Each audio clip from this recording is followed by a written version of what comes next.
Now it's time that we move on to On Point, where we speak to experts to dig that little bit deeper into the biggest news stories in the spotlight right now.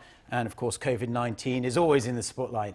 South Korea on Wednesday took its first steps in nearly 2 years since COVID-19 arrived on these shores to start the transition to normalcy. And as Yeon just mentioned, its so-called living with COVID system, it held its first meeting of a joint government civilian committee that is tasked with getting Korea gradually back to the way things were prior to the arrival of this virus. Yes, and Prime Minister Kim Boo-kyum, who chaired the meeting, said there should be a phased return.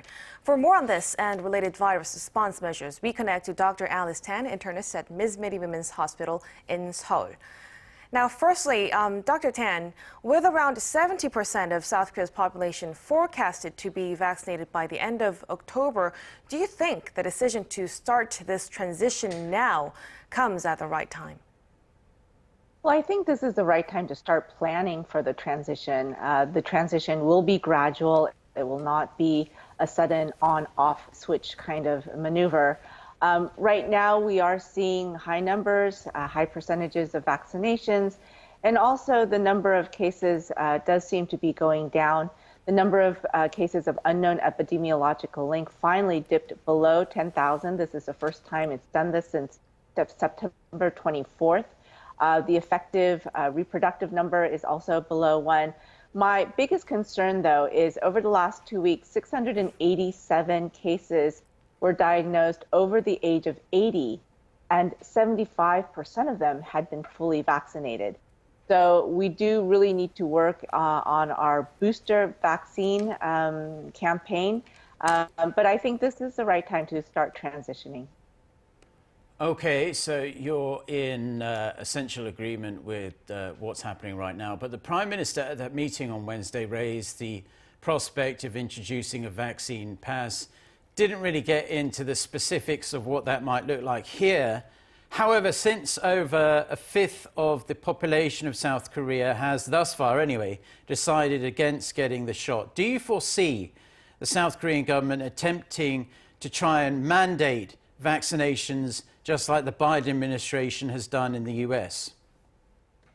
I think there will be certain institutions and groups that require vaccination. I can see perhaps the federal government of Korea requiring vaccinations for government employees. I'm fairly certain all hospitals will require COVID vaccinations.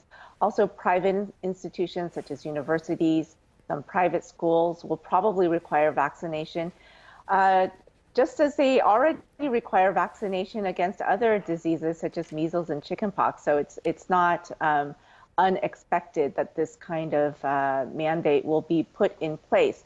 I mean, the bottom line is COVID is bad for business.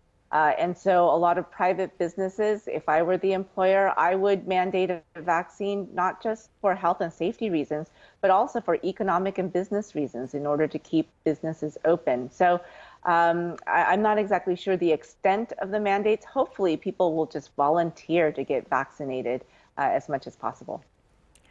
Now, Dr. Tan, during the meeting, the Prime Minister also said the transition does not mean taking off face masks immediately. Now, Western countries with similar vaccination rates to Korea, like most Scandinavian nations, have lifted such rules, especially outside. Now, why do you think the Korean government is more cautious on the wearing of masks, both inside and outside? And when do you foresee the mask rule being lifted here?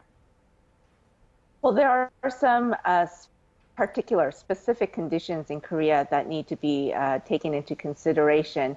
First of all, Korea, and especially the Seoul metropolitan area, is one of the most highly population-dense regions in the world.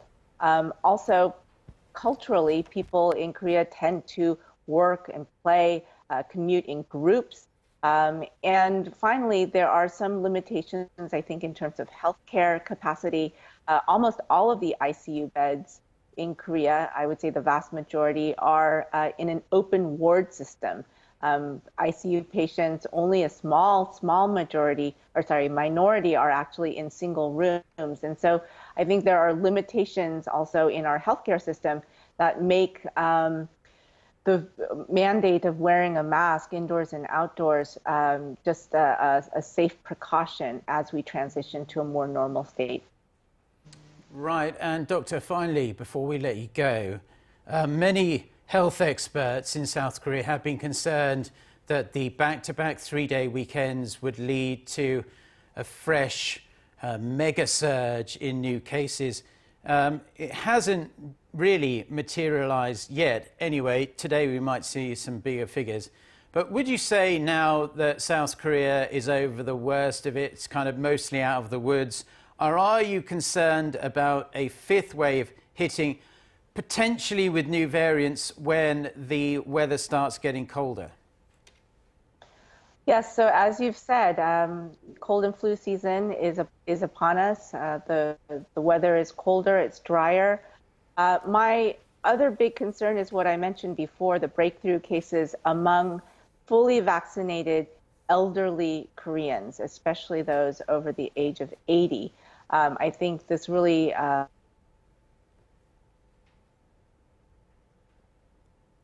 it appears the very urgent.